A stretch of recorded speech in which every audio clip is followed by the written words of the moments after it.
Halo, assalamualaikum warahmatullahi wabarakatuh. Jumpa lagi bersama gua Wildan Copa Al Bukhari di acara catatan pejabat. Kali ini seperti yang janji gua yang udah ditulis di Instagram, kita akan membahas beberapa sosok. Kemarin udah tentang sosok apa Musa Samiri. Sekarang ada selanjutnya kemarin ada tokoh siapa namanya? Wais Al-Qarni. Nah, sekarang akan membahas tentang Abu Darda. Siapa itu Abu Darda? Mari kita telaah catatan kita hari ini.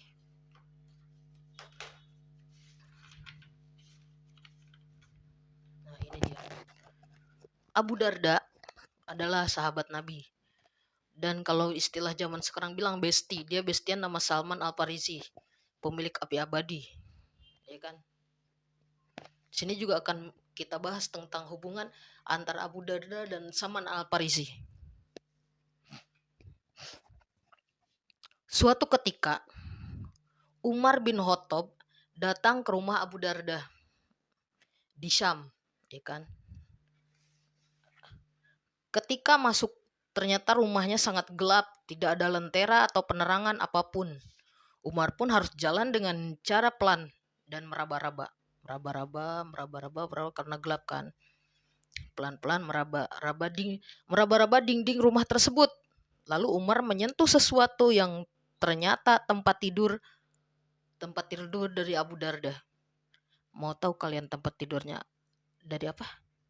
Spring bed. Belum ada zaman itu. Ya kan? Tempat tidur yang terbuat dari tumpukan pasir yang dilapisi dengan kain yang sangat tipis. Kain tipis sekali. Umar pun heran, kenapa dia tidak beli rumah mewah dan tempat tidur mewah? Karena dia seorang hakim, si Abu Darda ini seorang hakim. Nah, ini kan hakim duitnya banyak, ya kan, bisa beli rumah semewah itu, ya kan. Zaman itu juga sama, Abu Darda itu adalah seorang hakim yang punya penghasilan agak lumayan. Tapi kenapa dia memilih tidur di atas pasir dan hidup sederhana? Akhirnya Umar bin Khattab pun bertanya, apakah gaji dariku tidak cukup untukmu? Lalu Abu Darda menjawab bahwa Rasulullah bersabda, bekal hidup seorang di dunia harus seperti musafir. Bekalnya seorang musafir tak perlu banyak tapi cukup yang diperlukan, dan aku pun cukup dengan begini saja, jawab Abu Darda. Dan Umar pun menangis mendengar penjelasannya.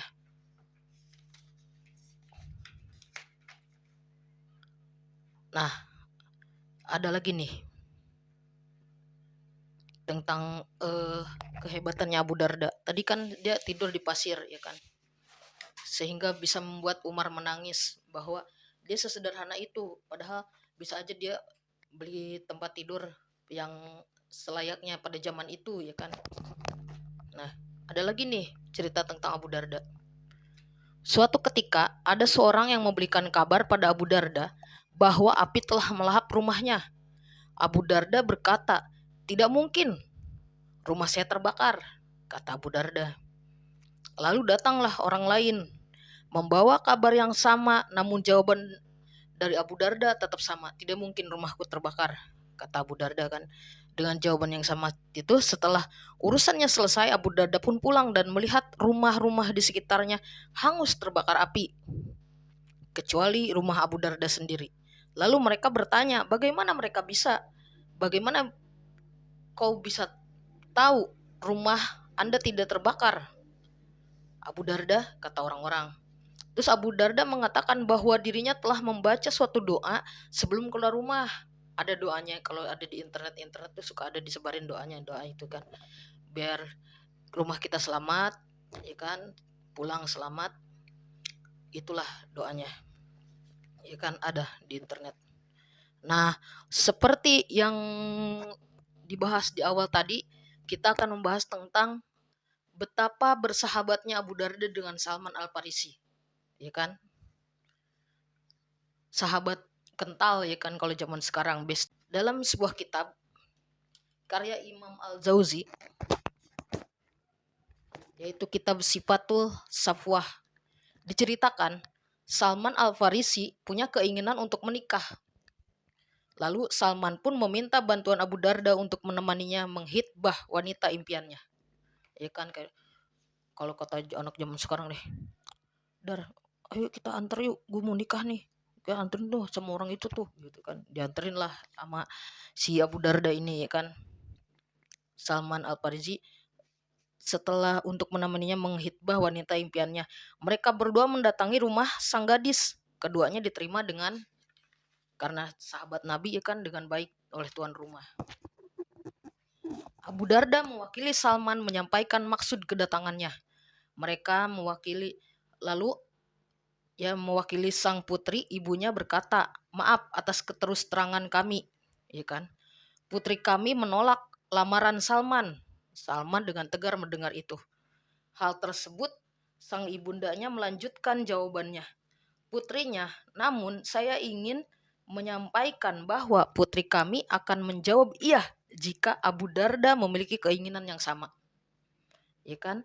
Seperti Salman memiliki keinginan sama seperti Salman, sang ibu, ujar sang ibu. Jadi si putrinya bilang, ya kan, dia akan menerima lamaran jika yang melamarnya Abu Darda bukan Salman, ya kan. Terus apa yang dilakukan oleh Salman, ya kan? Terus Salman berkata, semua mahar dan nafkah yang aku persiapkan akan kuberikan semua padamu, ucap Salman pada Abu Darda.